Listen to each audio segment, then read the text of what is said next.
Hello and welcome to Analysing Avatar. We are making our way through Book 3, Change. That is from Legend of Korra, and we are on Episode 7, Original Airbenders. This is the episode in which Tenzin tries to get these new airbending recruits into shape. He's struggling, takes some advice from Boomy, which is maybe not suitable for the circumstances in question, pushes them a little too far. Boomy ends up doing a I quit sort of whole dealio. Off he goes. But while that's all happening, Jinora and Kai go off to have a look at some baby bisons that are adorable, but they're being poached. And they're like, no poaching for you. And then they have a big old fight, and they save the bisons from the poachers because all the airbenders come together in the end. The end. That's the story. What did you think, Chris? It's a nice, concise summary.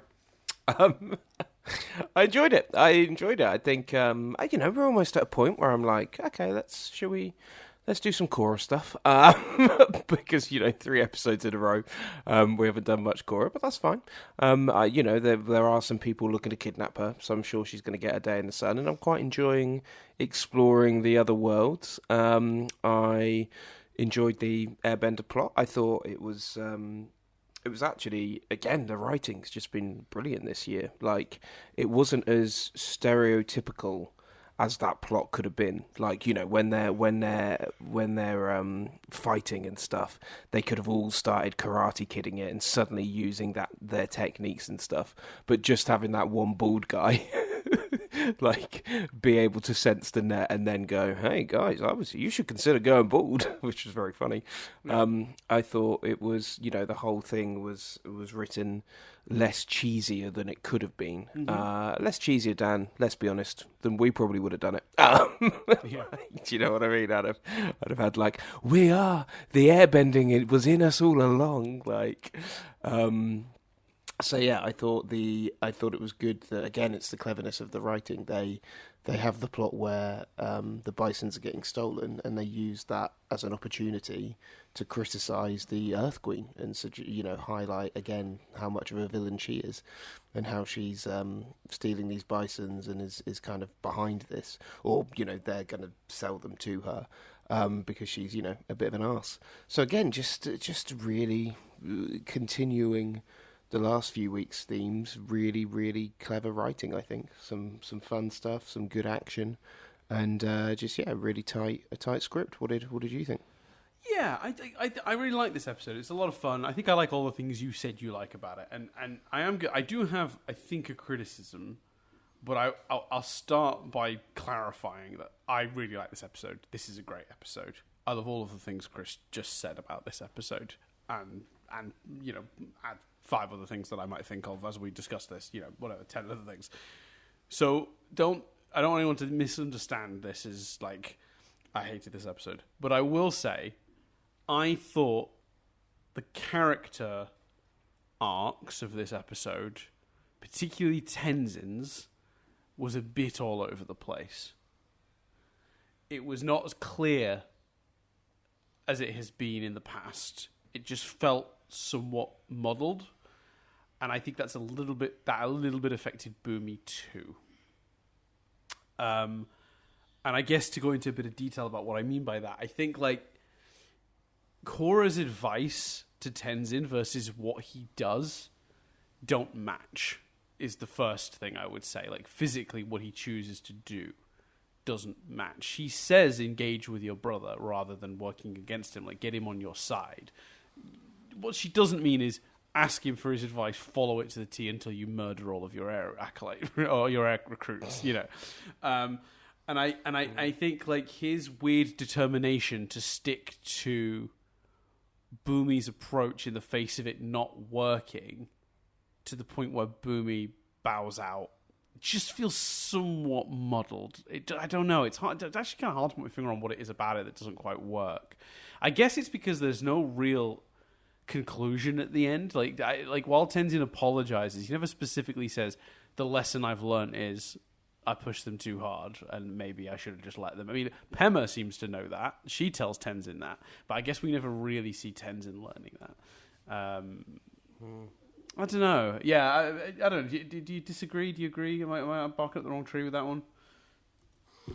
No, I think that's fair, especially because the advice is something like make Boomy think it's his decision, make Boomy think he's in charge, and that I don't know I don't know if you've got the script and I don't know what the exact line of dialogue is, but that certainly isn't what then goes on to happen, and I definitely noticed that watching it. I'm like, this doesn't really feel like the advice is being followed. I mean, I didn't hate it as much as you. I mean, I haven't seen rage like this since the Steven Universe movie. But that was a multi-layered deep cut. Thank you. But yes, yeah, I do. Do you have the script to hand? Do you have that? I do. line? Yeah. Because I swear it is. Yeah. So I found it while you were talking. I already had it up because I'm just going to do this now. I'm just going to have the transcript ready because we often do call for it. So she says, what about Boomy? He was a naval commander. Maybe he has some ideas about how to get people motivated. To which Tenzin replies, Boomy, he's my worst student. She's like, yeah, but he loves to organize people. If you ask him to help, you can trick him into taking more responsibility by making him think the whole thing was his idea. So what I took that to mean, and I'd be interested in your interpretation, is make him a partner so he's working with you towards the goal instead of letting him be disruptive separate, right? So Tenzin starts well by being like playing into his ego a little bit. Look, you were really good at this. I'm asking you for your help. You led men. Give me some pointers. I wish to lead, which is a great way to approach it. But then what happens is he basically just takes the one thing, the initial thing Boomy says, and is just like, I'm running with that. I'm not going to work with you on that. I'm now going to run with that, which is just not the advice he got from Korra, I don't think.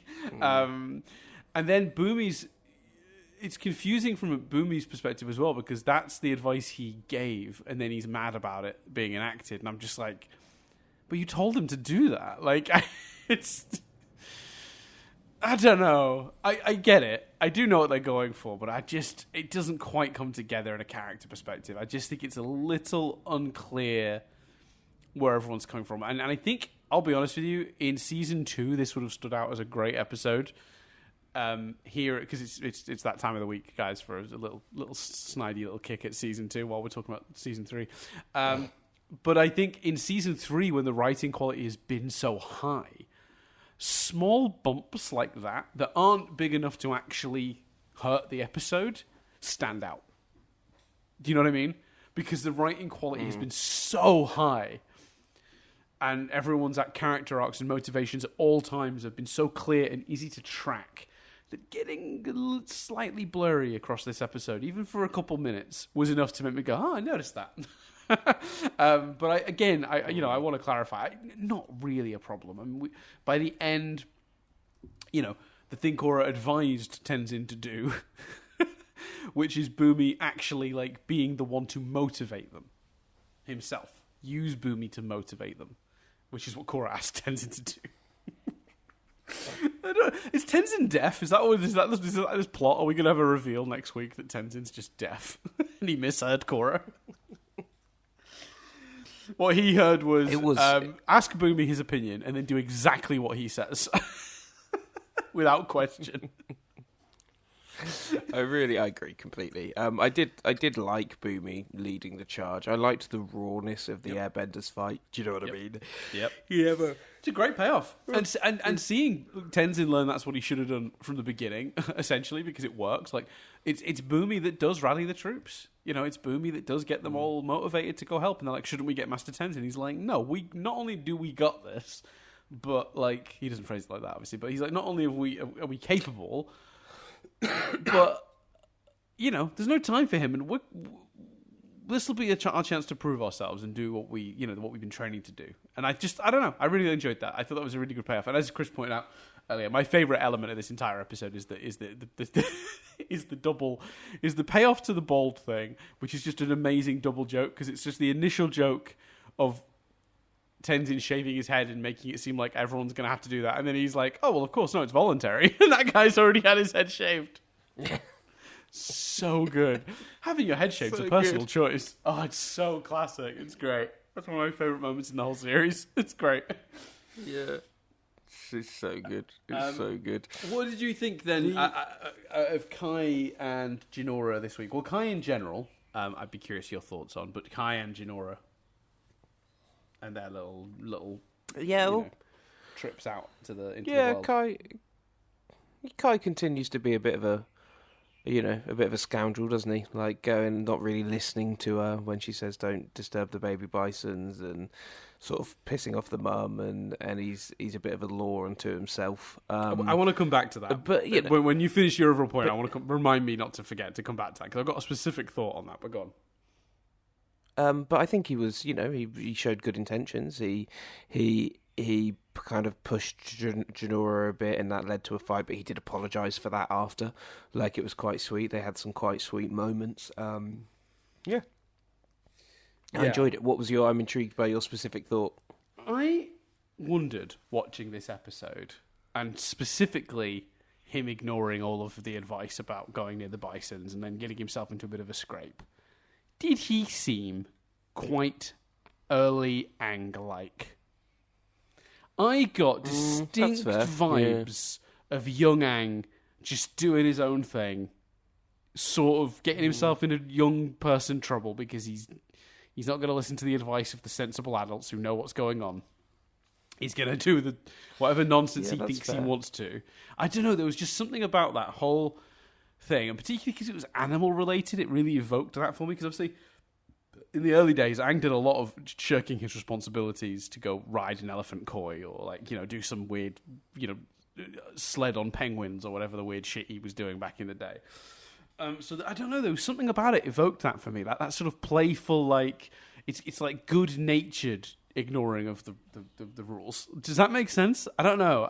I'm finding it hard to explain, but there was just something about it that really evoked Aang for me, and I was surprised by that. I've never felt that before. I mean, I've seen the season at least twice prior to this, and I'd never, ever drawn that line before, but there was just something very playful about the way he was doing it. And, his affection for the bison as well. He would, as much as Kai would clearly screw over absolutely anyone if it got him ahead in life, you feel like he genuinely wouldn't ever do anything against or selfishly to hurt these bison. And that in itself felt quite Aang and quite Airbender. So I don't know. No, I think that's a very good observation. Yeah, I think there's merit in that for sure. I thought I think their scenes had a lot of chemistry. Could you see, digging a bit more on that end fight, can you see what I mean by quite raw? Do you know what I mean? The fighting style from the air, but you never really feel like they actually have the upper hand, even though there's more of them. You feel like Boomy's good, and obviously when Tenzing appears with 4 massive fully grown bisons, you're like, oh, okay, well the tide has changed now. But I loved the sort of almost anarchic, rebellious rawness to that fight, and the Airbenders approach. I thought that was really good. Yeah, I would agree. I think what was clever about it was, obviously we know they're not fully trained, and actually one of the most exciting things you can do here is have a bunch of guys who don't 100% know what they're doing going up against these guys, because normally you'd go, well, they're benders, they're going to be certain level of skill, they're going to be their own threat, but seeing these people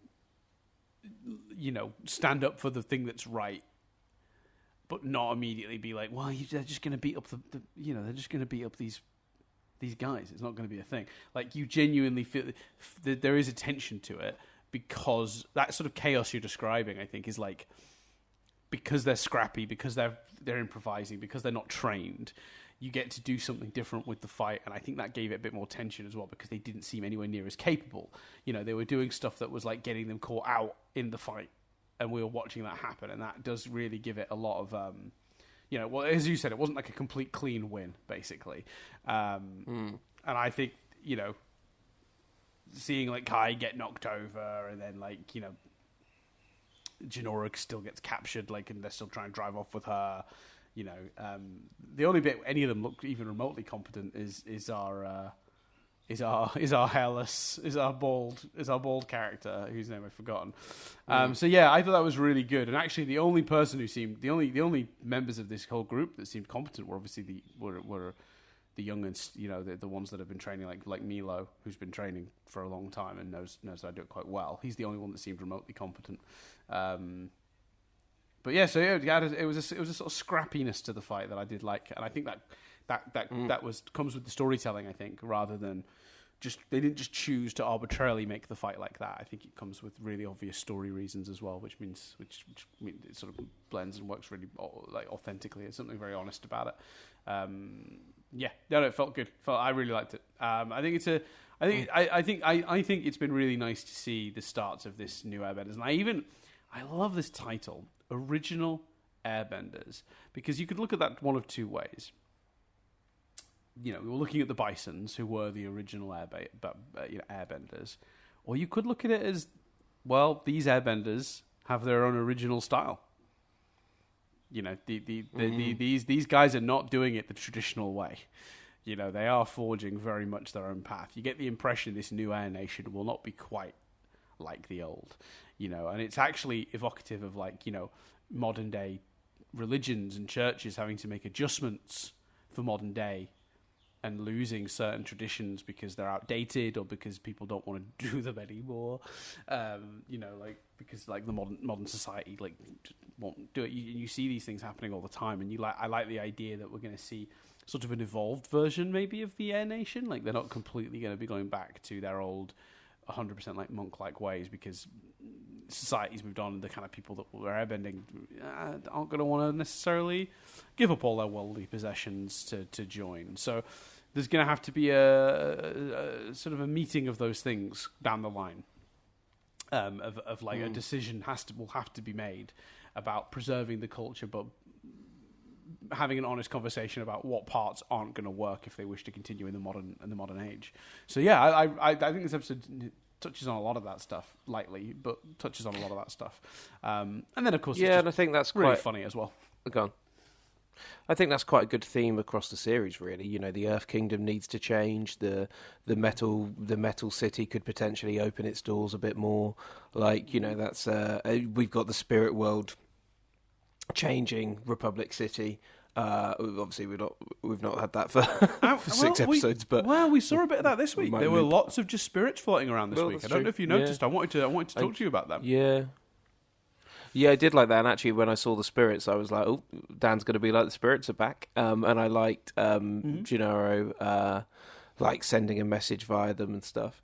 Yeah. I thought that was quite effective. I thought Boomy's still got his little pal. I liked that a lot. And I liked the gag.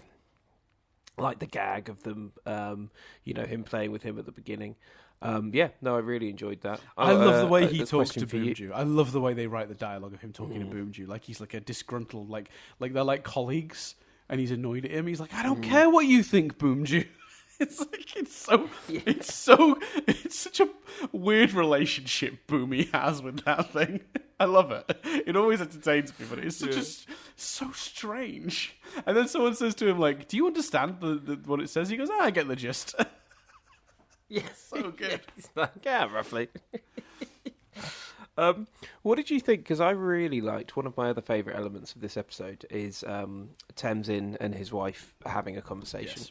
And her talking to him and supporting him, because that could have so easily been his sister at that point. It could have so easily been a radio message with Korra. For them to take the time and give us that scene when we haven't had a lot of those two characters together, when there were other options on the literally on the table for who that scene could have been with, and you could argue Korra following up her phone call. You could argue his sister following up on the fight and stuff like that.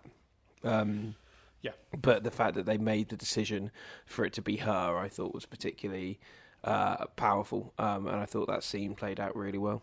What did you think of that? Yeah, I made several similar notes. I think it's nice for Pema to be characterized. Full stop. That's the end of that sentence. Not more characterized, not a bit more characterization, not, I got more of Pema. I'm like, oh no, Pema feels like a human being now. Because when was the last time Pema did anything other than have a baby in this show? I don't remember the last time Pema had an opinion on this show. And I don't know did we already know that Pema started as an air acolyte? I didn't realize that, or if I did realize that, I'd forgotten it. So either that's no, I didn't. Go on, sorry. I didn't realize that. No, that seemed like brand new information to me. Yeah, it did to me too, and it's possible it was mentioned in passing, and therefore I either missed it or because it was so casually said, it never really sunk in, and I'd forgotten. But that felt like a revelation this week that she'd started as an air acolyte, and I really liked her using her own experiences to give Tenzin some insight into what it's like to step into the world of the Air Nation, and it's such a cult. Because I mean, look, culturally, the Air Nation is probably the furthest from quote unquote a normal living circumstance in this world. Right, like the people in the Northern Water Tribes, they have a city, they have buildings, they have like a sort of economy and culture of their own, and like tradesmen and all this stuff. And then you've got like the Earth Kingdom is similar. Fire Nation again similar, like lots of like their own sort of trade and commerce and like a governmental structure and all this stuff. And the Air Nomads, they don't have worldly possessions. They live a meek life of like vegetarianism and like. They're just like, they're isolated. They're not really part of these trade things. They sort of separate from culturally. I think the Air Nomads are by far the most. It'd be the most culture shock you have in this world. I think going from one nation to the other, by quite some way as well. I don't even think that's particularly close. I think that's like they're miles apart from everything else. And what I think Pema's getting at there again, that brilliant thing of like the text, the subtext here this season, the subtext obviously implying that's part of it without actually saying that, but just giving her own personal experience of it's kind of scary when you get here. It's really different, and like it took me a few days it took me some time to acclimatize. I didn't I didn't jump into it overnight, and you're gonna need some time. Like they're gonna need some time. Here you go. So I was so scared and lonely, and the bed was so hard, and that's when that joke happens when Tenzin's like, "It's actually better for your back," and she scowls at him, which is a great characterization for her. The point is, I wanted to be there, but it took time for me to adjust and feel like I was part of it all. The people are probably feeling the same way. You have to be patient, and I think. From her perspective of just, I mean, to be honest with you, she might not even really be referring to the cultural stuff. I do think she is to some degree, but I mean, the way that's phrased, you could also just look at that as in general, being part of something new that is different to what you've been part of is going to take time. You're not just going to do that overnight. I don't know. Yeah, I really liked that. And as you pointed out, the main benefit is just Pema getting time, and her being the voice of reason for Tenzin's great because you learn. This episode sort of teaches you to appreciate what their relationship is and what they give to each other, which is great. Mm. She is Tenzin's voice of reason, which is lovely. So yeah, absolutely. How did we feel? It's strange, isn't it? Because we. Oh, go on, sorry. It's strange because you think about like usually with this podcast, you think about the different elements for conversation, and there's a lot of obviously A and B plots to this episode to some degree, but it's less, episodes of Korra usually, and the last kind of 3 have been a real exception to this, usually are dealing with different characters in different places and kind of true A, B, C plots, whereas this week it feels like everything is whilst some characters have arcs, really everything is servicing this story. Do you know what I mean? It's interesting. I wonder how conscious that was in the writers' room to do that. Yeah, I think if you're planning out this season, and this is obviously I was not in the writers' room for this season, but I'm just speculating for the sake of this conversation. I think if you're sitting down to write this season, and you're going to have Korra and Tenzin separate in episode 4. 5, 6, and 7. Yeah. In episode 4, you've got 2 options. One is to do the Korra side of what's been happening, and then do the Tenzin side of what's been happening. So you get 2 episodes with the Metal Clan, and then the episode with the Airbenders. Maybe 2. I can't remember what the next episode covers if off the top of my head. So maybe it's another episode. Or maybe the next episode is the episode that brings them back together. Or while we're doing the metal stuff, we have the air stuff intersected. Like we used to do with Iroh and Zuko. Two plots that might not be any physically connected, but you can then, thematically maybe connect them. The problem is, I don't think there is a big thematic link between what they're doing with these airbenders and what they did with Lin and Suyin with the Metal City and then, in Zaofu the last 2 episodes. So you really only have this option left, I think, because it would have been very jarring, and it probably would have hurt both storylines to intersect them. So then you end up with this choice. So I do think this was, a big crowd of birds are flying by, Chris. I don't know if you could hear them. Could you hear the birds? I could hear the birds. Enjoyed the birds. I like the birds. Yeah. So I think, this is really the only way you could have done this, to be honest. So yeah, I do think this is a very deliberate. They sat down and they if I was guessing, and again, I'm purely guessing, I think they would have sat down and gone, this is how we have to plot this out. So we're going to do a week and focus on this story and tell it well. And I think the episode's better for it. I think both episodes are better for it. Maybe they're learning that for Korra as a show, if you're separating out the characters, maybe focus the episodes on one side or the other of the story rather than trying to cut between the two. Maybe that is the better answer.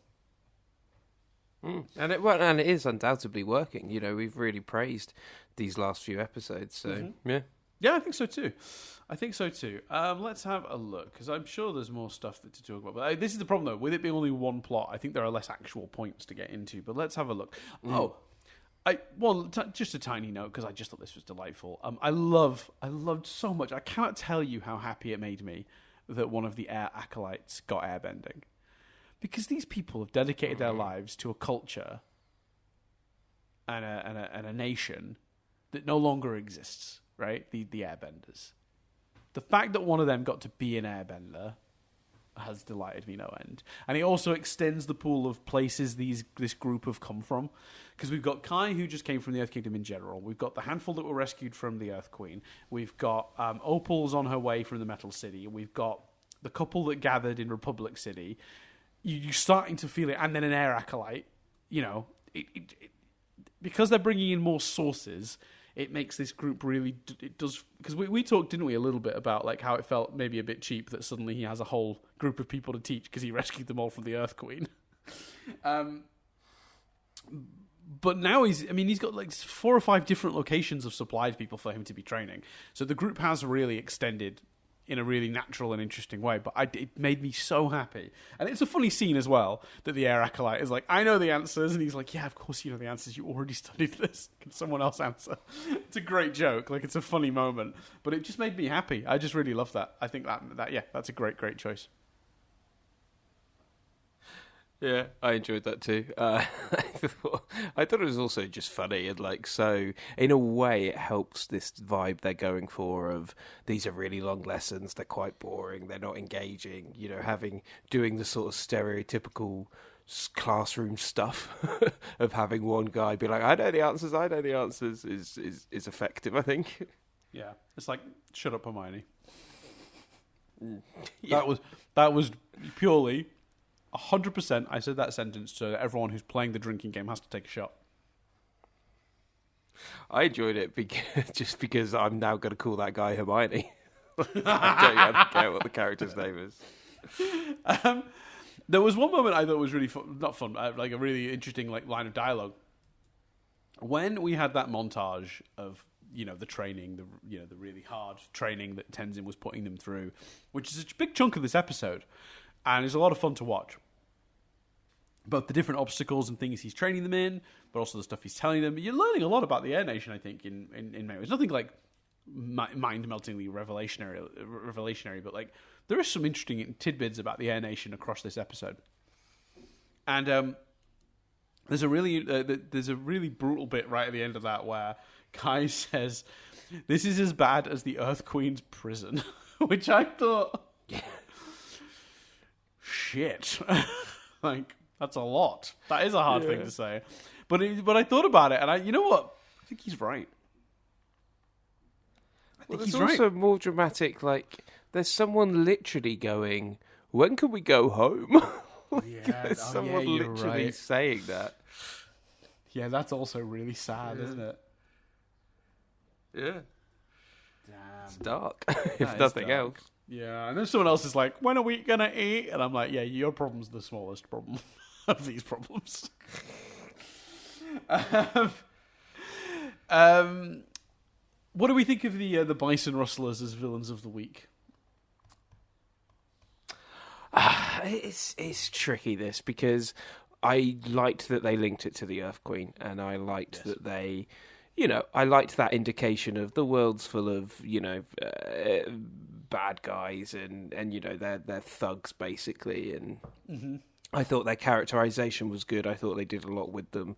It's funny because in a series where, we've had a lot of villains introduced and haven't necessarily explored them that deeply. I'll be honest with you, when they first get captured, I assume it's the four peeps, like it's the four bad people, but obviously I realise now they're going to... I then quickly went, oh no, wait, they're chasing Korra, who wasn't with them. So I thought they did it well, and I thought they served a really good purpose. I was pleased when they got captured at the end, because I was like, we don't need another set of bad guys to be going after here. Where, for a second I was like, oh, are they going to get taken back to the Earth Kingdom? But they're essentially Earth Queen heavies, aren't they? I think they function fine for the purpose they then serve in the story. Yeah, and I mean, Earth Queen heavies is actually an interesting phrase, because I always I took it as like independent contractors, essentially, in the sense of like they catch a bison and they sell them to whoever wants them, and the Earth Queen happens to be the person that wants them, and it extra villainizes her because it's like she doesn't even like animals, and yet she's buying them up. And also, it's like brutal because obviously, like we know they're an endangered species, and they very quickly, very simple shorthand, that guy wearing the pelt of a young air bison because it fits him and he's a person. That's basically he killed a kid bison at least once before, and that like immediately you just want to shove him off a cliff. Like what an easy way to make me hate a person, right? And I'm not saying that as lazy writers doing the easy thing. No, it's perfect for this episode. You want to hate the guy, but you don't want to give me hours of characterization to make him seem menacing, like they're building up with Zahir. This is perfect for this episode. Perfect. And as you said, actually having him captured at the end is also a really good, smart, like just sort of like we've started and closed this plot. And then also as well, like that idea of they say, if any of your friends think about coming back here and coming to these bisons, their airbenders are back in town, sort of thing. That's also good because I like that as well. That idea that, of course, it makes sense bison rustlers would exist in a world where the air temples have been abandoned for as long as they have. Yeah, it does. It does make sense. You're right. Yeah, and I think like you say, out for their own. They're almost, they're not almost bounty hunters to some degree. Or they made me think a lot of Take a Shot. They made me think a lot of the people that are introduced in Deathly Hallows. The people that are sort of out there trying to basically they're not Death Eaters, Snatchers. Yeah, that's it. Yeah. Yeah. The stray line that caught me out, by the way, was the implication that he'd heard a rumor she ate her dad's pet bear. How dare they imply the Earth Queen ate Bosco? If Bosco was eaten by the Earth Queen, I'll kill her myself. Well, that bear was delightful. If that, honestly, it wore a little hat, I think, and everything. If she ate that bear, I'm gonna be pissed. Then you're coming for her. I'm gonna have myself turned into an Avatar style animation and send myself into the show to murder her. Well, I look forward to seeing a tragic 90-minute YouTube documentary about your attempts to do that. Bosco wore a little hat, Chris. I don't think you understand. This week, Dan has tried to paint himself and run really fast. He's still not managed to turn himself into an animated character and jump inside a TV show. Yeah. This week, Dan ran headfirst into a TV playing Korra. That did not work. Dan, this week, painted a giant Korra Ba Sing Se mural on a wall and then ran into it. He has a concussion.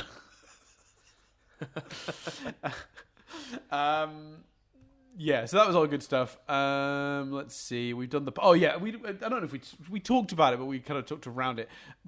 For those who don't recall, the double element of the head shaving thing is the payoff at the end is that him having shaved his head actually ends up being how he feels the shifts in the air around him, which is how he avoids being captured in a net, the guy.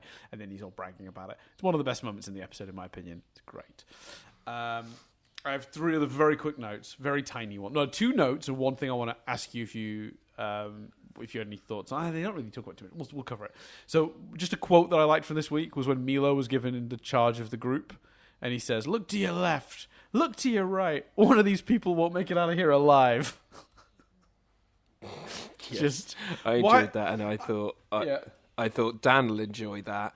And I like the fact that, that character's you're warming to him this series. Yeah. I like that arc that we're going on. They're making Milo funny. I'm finding Milo funny. They found a different route. Look, he's not fart bending. That's the main thing. I'm way more into this than the fart bending. They figured out where the comedy comes from with that character. I just wanted to make a note of Tenzin's expression when he's on the phone or the radio to Korra, and Bolin takes it over to gush about Opal. Tenzin's face was just like, I did not sign up when I said that I would look after the Avatar. We're dealing with all these fucking 20-year-olds. His face communicates so much irritation. It's great. I don't know who drew that, but I shake your hand, good sir, through the internet. It was very good. And then the final thing I wanted to note, just because it's a detail, was there's only one real link to Zahir this episode, and that's when Kaya shows up. She updates Tenzin on his attempts to infiltrate the Airbenders or the Air Nomads at the Air Temple Island, and she mentions that he stole a necklace, something that belonged to Guru Lakhima, which is a name that clearly means more to Tenzin than anyone else. So yeah, just a little. That's a good little sort of Doctor Who. Oh, take a shot. We're really on a roll this week. Sort of like Bad Wolf style, just sprinkle in a thing we've referenced once or twice quite casually. So yeah. Yeah, but equally, I did think Tenzin didn't seem particularly, messed up by it. I didn't swore then, but we've had a lot of episodes demonetized recently, so I'll try not to. But he didn't seem. Yeah, I thought it was interesting that he knew who that was, but equally he wasn't like, oh my goodness, I thought that was interesting. Yeah, he didn't react with concern. He just reacted with, curiosity. That's interesting. I'm interested by that. Yeah, I think that's. I also found that to be of note in that same way. I know it's a bit early, Chris, but I'm out of stuff for this episode. So do you want to? Are we gonna trip it up?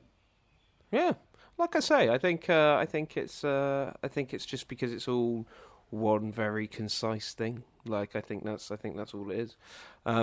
Is why there's not too much to say. I agree, Dan. It is I'm on the early shift. You're on the late, so it is your turn. Oh right, brilliant. Let's trip it up. I'm gonna give you some trivia. There you go. I think last time we took notes of the fact that I think afterwards you said I think I've disturbed the dog. And maybe Nadia, who was having a nap. Oh well. I think we were conscious effort there for us to nail it, because last time we didn't. No, I thought that went well. That went well. I liked it. It's different, but it's fine. It's okay. We had to lean into our own approaches. I think that's okay. And for anyone wondering what he means by early shift, late shift, in case you've not been or aware, we're in different time zones now by quite some way. We are about as different as time zones can be without starting to come back round to each other. Yeah, exactly. 11-hour difference is fun. Chris's morning, my evening, Chris's morning, vice versa, blah, blah, blah. Anyway, trivia. Where have I've lost it. There it goes. Bumi's antics during Tenzin's lecture mirrors that of Sokka's when he attempted to shock Aang into the Avatar state in the episode of the Avatar state. He used Momo's head as his own by putting it in his shirt and being like, ooh. Bumi's little joke at the beginning of this episode is a little reminiscent of that, which I liked.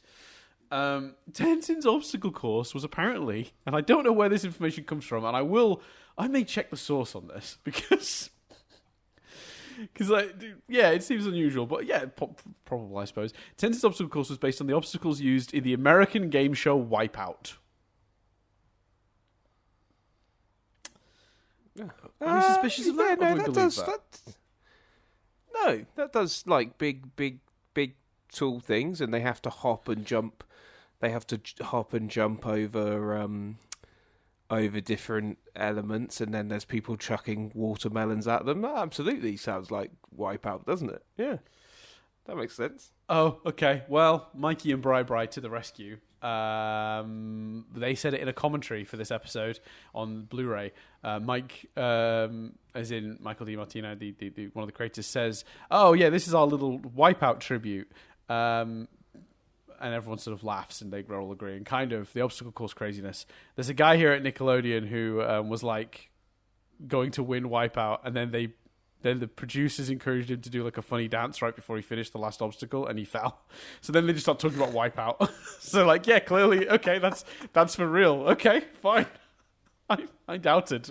But to be fair, the way that's revealed, I'm not entirely sure, like, that means it was a conscious effort in the writer's room. That sounds like, while they were watching it, Mikey and Bri went, "Oh yeah, this is our version of this." But yeah, I mean, they're definitely laughing. But I mean, the first sentence is, "This is our little Wipeout tribute." So I don't know. That feels fairly like maybe with intent, but who knows? Yeah, I had to listen to it to hear the tone. But yeah, that's fun. The mother sky bison, which charges at Kai, apparently is similar in appearance to Appa's mother. This is obviously a coincidence that much time has passed. That sky bison is almost certainly past, but they're both missing the tips of their right horns. They might have just borrowed a design, to be honest, but that's okay. I like the idea that the mother bisons have got chips of their horns, showing that they're maybe a little bit more aggressive because they're protective of their children. It's a nice running theme, even if unintentional. I like that. Even if unintentional. There's a bit of trivia here that I'm just like, does Mako even appear? It says here, this is the first episode in which Mako appears, but does not have any lines. Does he appear? Do we see Mako at any point in this episode? Yeah, he's next to Bolin and Korra when they're on the phone. Gotcha. Okay, fine. That makes sense. And then the final piece of trivia. The only reason that Bolin says anything is because he steals the mic to talk about Opal. Yes, I remember that moment, but that's why I was like, Bolin's there. I don't remember Mako being there, but yeah, I guess he's just stood next to Korra in one of the wider shots. Who knows? Yeah. When animating the cages on the truck, Studio Mir, who animated these episodes, rigged the vehicle's CG model so that the cages could move around individually while the vehicle was in motion. So what you'd normally do is you would just draw the truck and the cages as one block item. That's one piece of drawing, if that makes sense. But they did all the cages CGI individually so that they could sort of shuffle around with their own weight inside the back of the vehicle, which is like a lot of extra work for something that, I'll be honest with you, I almost certainly didn't notice. But I appreciate the attention to detail. Yeah, that's great. Like, if I ever see that episode again, I will look out for the cages that move independently of the truck. It's good stuff. Like you say, it's just a good piece of extra detail. So, Chris, it's time. It's time for one of my favourite parts of the show, and this is. I think we got a good one this week. We'll get a little bit of chat out of this one because I think this is it's something we got a couple of different pieces of feedback in relation to. So it's time for feedback from that last series, or as it has now been renamed, give me that feedback. Give me that feedback. Oh, God, we might get monetized for that. That was far too sexy. We might get demonetized for that. That's terrible. All right. By the way, for anyone wondering, we did immediately get demonetized for last week's episode, considering the story we told at the end. Like, immediately. What's crazy is I've looked back, we've done something like, this is like episode 92. Of Analysing Avatar. 93 if you count... 94 if you count when we reviewed the Blue Cat movie as a joke on April Fool's and no one noticed. And 93 if you don't count that, but you do count when we reviewed the Airbender movie, right? I forgot we put the Avatar movie up as an April Fool's. No, the sadder part about that is no one noticed. That's the worst part. Like, I didn't get a single email, tweet. It's like everyone went, oh yeah, I get it, very funny, and just walked away from it. Like, no one commented, no one referenced it. I was so proud of that joke. I planned it weeks in advance. I had it uploaded, I had it scheduled to go out exactly on April 1st US time, just to make sure it was clear for the US audience. And no one cared. No one noticed. But anyway, if you're not including that, right, we've put out 93 episodes now on our YouTube channel of Analysing Avatar. And we've only had 4 set to restricted advertising in that time. Really? Wow. Blimey. Yeah, 3 of them are from this series. Now, I don't know if YouTube have changed their... I think the most likely explanation, rather than us being worse...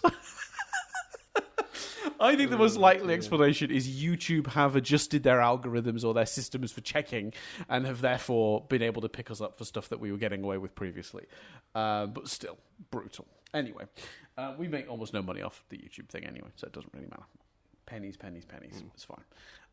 Right, let's have a look. Yes, so, feedback from this series. Thank you for your song, by the way, Chris. It's very good. I liked it. We had 2 comments covering Bolin and Eska from towards the finale of last season, and 2 slightly different perspectives. Someone who's sort of, I wouldn't want to say fansplaining, because I think that might be more dismissive of this. I think this is a really interesting take on what was maybe going on. And if anyone doesn't remember, there was a weird thing where in the second to last episode, Bolin decried his love to Eska so she'd free him. And then Mako was like, oh, good fake pretending to be in love with her. And Bolin was like, yeah, pretending. Like it was like he really did have feelings for her. And then in the next episode, she's like, oh, I'm not going to stay with you. And she's like, I was just in the moment. He's like, yeah, me too. And they just like, it wasn't a thing. Really strange. Also, that sequence of scenes followed an entire season of Bolin not being in love with Eska and very deliberately wanting to get out of the relationship with her because she scared him. So we had some criticisms of that as a storyline, and we've got 2 comments on that, which I think are potentially really interesting. So first one is Alchemic Wolf, who says, it may be me projecting, but it felt like Bolin had these feelings for Eska because she has been the only person we've seen actively pursue him. Every time Bolin has shown interest in someone, he has been rejected, harshly at times. And of course, this is from the perspective of Season 2. Obviously, this season he's had his relationship with Opal, but prior to that, this rings true. So having someone want him, even in a toxic way, made him consider whether he might be actually in love. I've seen people enter relationships that they definitely shouldn't have for less. So that comes from Alchemic Wolf 1. That's a really good point. That really does. Yeah, it is. Yeah. I think that makes a lot of sense. It's not explicit in the episode, I don't think, but I do think the evidence provided could really lead someone to feel that way about it. Yeah, I think that's a great point. Yeah, like and you know, it rings true. Yeah, I think so. I think because you're right especially when you think back to like the first season Bolin, when he was sort of pursuing Korra, and then she sort of like wasn't really that into him. Thank God that's ended as a storyline. But yeah, that ended with her going on that date with him where he thought it was going really well, and in the end she wasn't like that interested in him. So he had been rejected reasonably frequently. I'm trying to think of other examples. I'm sure there was more than just the one though. So yeah, arguably Korra. Well, yeah, exactly. So Korra's my one example. I was thinking, is there any more? Sorry, I thought you said someone else. Sorry. Yeah, because so obviously they went on the date, but I'm trying to think who else. No, I can't think of anyone else. But yeah, but I will say one thing that I do sort of slightly want to just point out with this is that she's the only person we've seen actively pursue him. Yes, eventually Eska does pursue him, but not until Bolin makes the first move. he approaches Eska and starts being like, hey, and then she's like, you are mine, and that's when that begins. But Bolin does make the first move. But I think this makes a lot of sense, potentially. Like, maybe it's a bit mixed up for him because he doesn't really, he's never really felt love, and all he's ever felt is rejection. So maybe he's mistaking having someone have feelings for him as being love. So maybe that's why it's all a bit muddled at the end. I will still say I think the criticism of the show still stands because I don't think they make it make sense. How hard would it have been to have a character say those words? In fact, yeah, I think that's fair. Yeah, because actually, one second. Yeah, Eska, I love you. Let's face the end of the world together. You're so romantic. That's from the last episode of last season, right? And then an hour later, like not an hour, like 20 minutes later, in real time, who knows? I will not be joining you, Bolin. Desna and I must return home. But you said eternal darkness was upon us. I became caught up in the moment. Yeah, I guess I did too. But you always hold a special place in the organ that pumps my blood. I will remember you fondly. When she says eternal darkness was upon us, I became caught up in the moment, couldn't Bolin have replied and said, yeah, and I think I was a bit confused about my feelings. You know, I've had a lot of rejection in my life. Something like that. Like, that could have... You, if the writers wanted, they could have... If that is the thinking, that could have been a line right there, and it would have cleared it up. Just having Bolin say, I guess I've been a bit confused about how I really feel. Even that would have made it would have been enough for me, to be honest with you. Yeah, I think that's fair. I think that's fair. It did seem sudden, but I really like that interpretation. Like you say, the show doesn't necessarily execute that, but as an interpretation, it's really nice, really clean. I like it. Yeah, and we did have another comment on that subject, but I will cover. So I think this is from sort of friend of the podcast, The Ponderer. Again, I always say this, but yeah, go check out The Ponderer's YouTube channel. They are a sayer of interesting things. But The Ponderer says the Bolin Eska scene is really so baffling. It's part of why I'm convinced they had no idea where they were taking things in season 3 when writing this one. Feels like the exchange is there to set up Eska as a more permanent love interest, only for them to back out of that idea between books. Now, I understand where this is coming from, but I don't agree. The reason I don't agree is that exchange from episode 13, 14, whatever, the Light in the Dark, the last episode, when Eska says, eternal darkness was upon us, I came caught up at the moment, and he says, yeah, I get it too, and they go their separate ways. Because if the goal was to keep doing their love story, I think, or if they were leaving it open for that to be a possibility, they wouldn't have ended it so cleanly there between the two. I don't think. I don't know. What do you think, Chris? Yeah, I think so, and they've it feels like, you know, that bit at the end of series 1 where we just had Korra randomly get her powers back felt more like, oh, we don't really know what we're doing here. We don't know if we're coming back. I think this was, whilst I think it was executed poorly, I do think this was embedded. It was just embedded poorly throughout the series.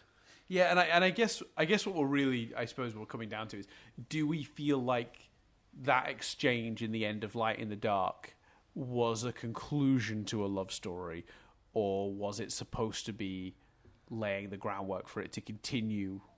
No, I feel like that was supposed to be the conclusion. Personally, it wouldn't surprise me if someone told me no, they weren't sure at that point, and they might have continued Eska Bolin into the third season. But I think if I was putting my money on the table, because of how cleanly that ending is, as muddled as everything leading up to that is, because of how clean the ending is, I'm going to lean on they wanted to end it there rather than continue it. And they knew that, I think. Yeah, I agree. Yeah. But great point, though. And certainly, you know, even though I don't personally agree, I think that's a really interesting perspective as well. So thank you guys for supplying for sure. thoughts. If you're listening to this and you're like, I'm a person, I have thoughts, well, then guess what? You can also send us yours. We include them in future episodes of this podcast. There are 6 episodes left. Give us your feedback. Exactly. Give us your feedback. Give me that feedback. Yeah. So you can do it in a few different ways. First and most obvious way is to go over and support us on our Patreon, patreon.com/nothingbutstatic, where you can either leave comments on the posts for the individual episodes, or by joining that, you do get access to our Discord, where I take feedback from also. The other obvious and easy way to do it is to go to the YouTube channel, find the episode that we've put up on YouTube.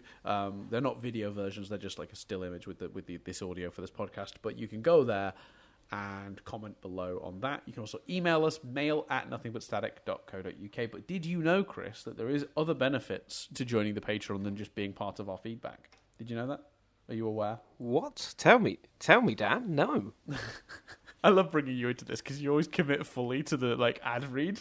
I love it. It's my favorite thing to do because you're really good at doing that. What's that? It makes me laugh every time. Sorry, I broke character. Well, Chris, let me tell you, if they join the Patreon now for as little as $1, they can have access to all sorts of things. This is where you can jump in with what kind? Isn't it one thing? Yeah, but I mean, it's one thing. But okay, what kind, Dad? What all sorts of things, plural, can they enter? Can they get? I can cover this. Well, thing number one, Chris, is access to episodes of this podcast a week early. Yay! You mean they could listen to the episode that's coming up right now? Only if you're not on Patreon, of course. If you're listening to this on Patreon, then you're already in trouble. Yeah, sorry, can't help you. The second thing, Chris. Are you excited about this? Because you should be. Because I said things plural. The second thing, Chris, is our bonus podcast, Nothing But Lyrics. Nothing But that sounds intriguing, Dan. What's Nothing But Lyrics about? Well, Nothing But Lyrics is a podcast, Chris, where we take the lyrics of an old song and analyze them. We either make fun of them, or we try to understand them, or sometimes a little of both. I imagine, Dan, that you wouldn't do that unless it was songs for the ages, proper iconic, big songs. What kind of songs have we done, Dan? Until the Day I Die, Story of the Year. Wintering by the 1975. Tia Lupe by Alien Ant Farm. and our next one that we're doing is Sugar Cult, Bouncing Off the Walls. No, we've done some classics like Break Stuff by Limp Bizkit and When Two Become One by the Spice Girls. We've done some great songs. Yeah, I'll be honest with you. I'll be honest with you, Dan. When saying the sentence, we've done some classics, I'd have led with Two Become One or I Want It That Way, as opposed to Break Stuff.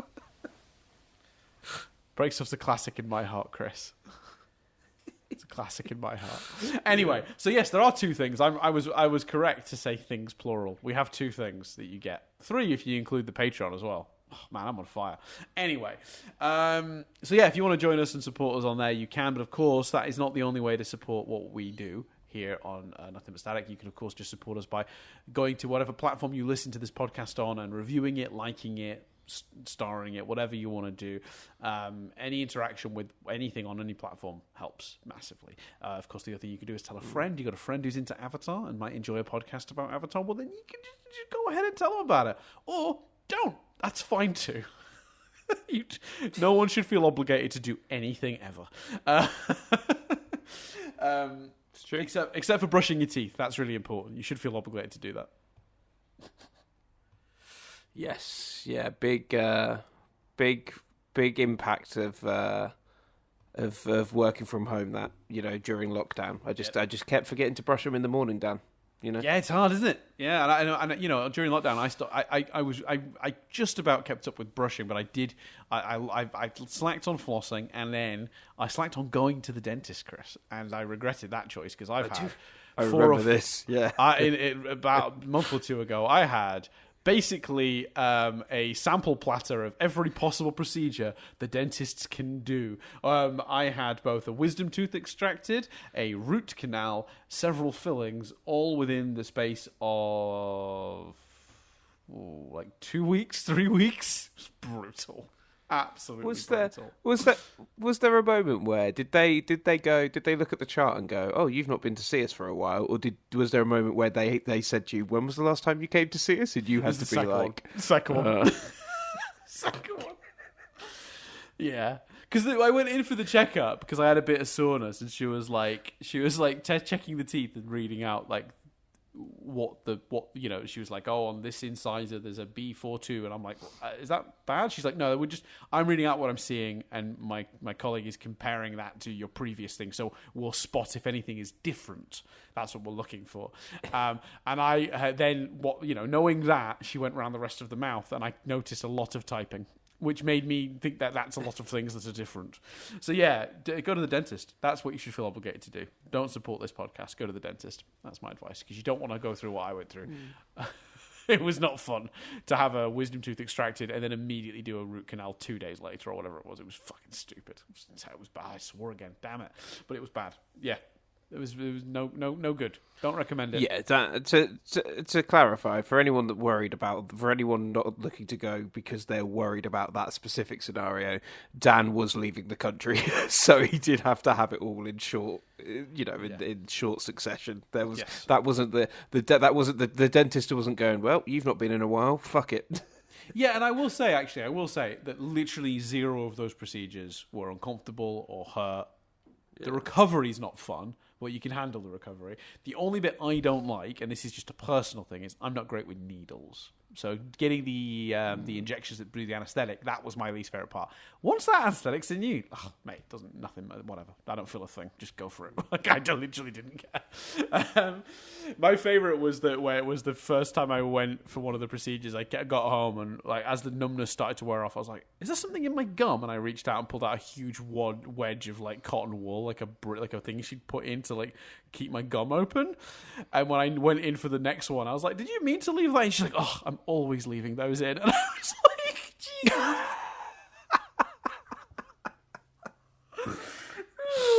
I didn't need to know that. My favourite, though, years and years ago, I had one where the guy, I went in with toothache, and the guy was like, look, that tooth is in bad shape. We're going to have to extract.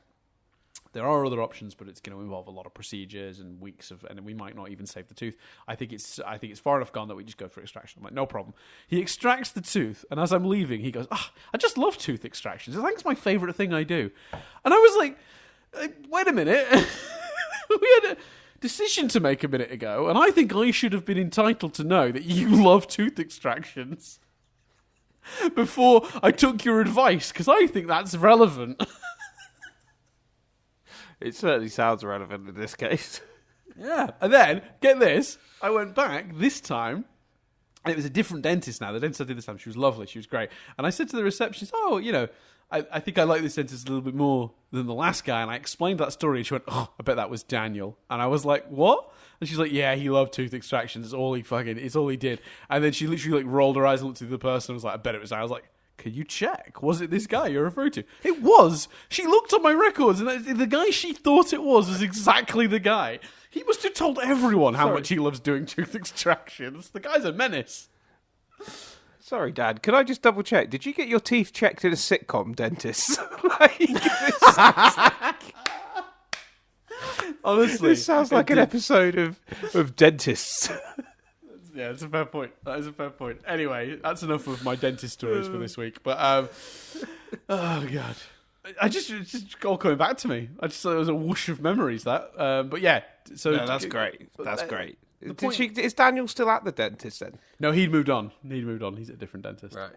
He's extracting teeth elsewhere. Yeah. He did the ultimate extraction himself. He's living his best extracting life, you know? Oh, dear Lord. Anyway, go see a dentist is my point, because the earlier you go, the less of procedures you'll have to do, because they catch stuff early, and the initial resolutions to a lot of those problems is way simpler than what then goes on if you let it get bad. So go see a dentist. And I hope I like the idea that, like, you know, a few months' time when this podcast goes out, because we record these in advance, I'm going to see a YouTube comment of, thank you for the reminder, I booked it with my dentist. If I could get at least one of those, I would love that. I will be a happy. I'll be a happy man. Yeah, I would love that. Yeah. Anyway, well, thanks everyone for listening. You're great as always. We appreciate you very much. I think that's everything for this week because all that's going to end up happening now is I'm going to talk more about the fucking dentist, and no one wants to hear that. So I'm gonna put a stop to it like right here, unless Chris wants to add a dental story. I suspect he doesn't. No, I'm good. Great. Christ. I've been Dan Doolan. I've been Chris Billingham. And that's been everything for this week. We'll see you in a week's time when we sit down to review The Terror Within.